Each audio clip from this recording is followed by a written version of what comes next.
What is your current transition and how are you educating yourself to make that transition?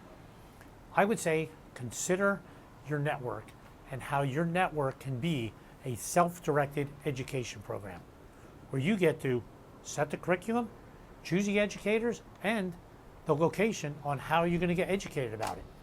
Let's take an example.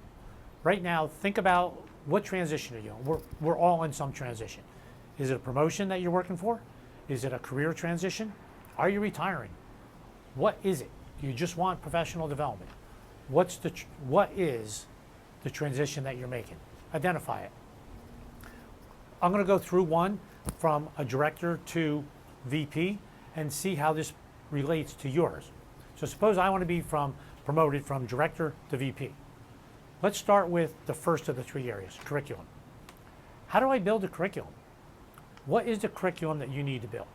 This is the first place to start before you start ever doing any of your networking. What's the curriculum? I always start with this question. What do I need to know to be effective in that position? How do I find that? Any position you're going to go into can be broken down into 5 areas of expertise. Number 1, what is the leadership expertise required to handle that position? 2, technical expertise. 3, tactical expertise, technical applied in the context of the organization. Cultural expertise. And 5 is going to be business expertise. What do you need in those areas? Identify them.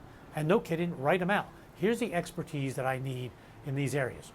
If you're applying for a position and there's a job rec or a position description, take that apart. What are the required parts? What are the preferred? Break it apart and you can probably map it right into the 5 areas I just gave you. Now you have set your curriculum. This is what I need to know, and here's the areas. Now, next, choose your educators.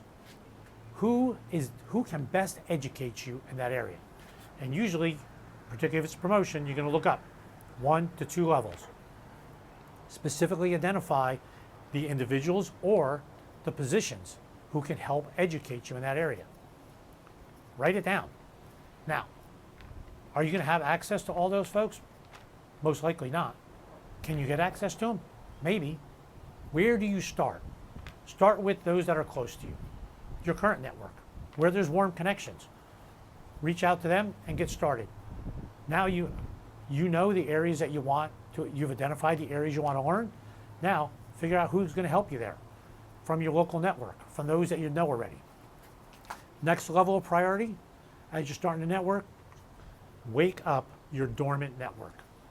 Who is someone that you have not spoken to in 3 or 5 years who you got a really good relationship with? They moved on, you moved on, they got promoted, changed organizations. Reach out to them. Hey Gary, haven't talked to you in a while. I'm starting to consider a transition and I welcome the opportunity to reconnect with you. One danger of only staying with folks that you know is you're working with like-minded folks and you're not expanding yourself as much. How do you expand? At the end of every one of these conversations, ask the question, hey, Gary, who else do you think I should talk to? Oh, I know. I have some recommendations for you.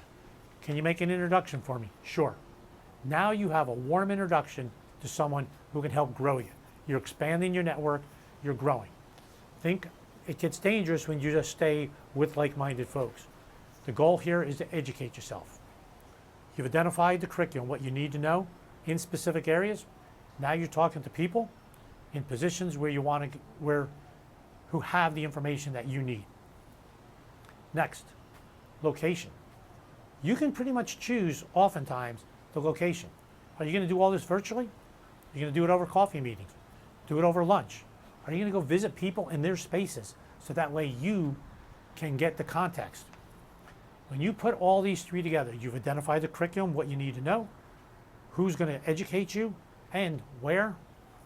I call this getting a master's degree in other people's organizations, other people's positions, other people's roles. It's a great way to build your education so that way you can make a great transition. Hope you found this helpful. If you did, pass this along to someone else, and I would welcome the opportunity to have a conversation to help you grow in your transition and help you educate yourself for what's next, for where you are going.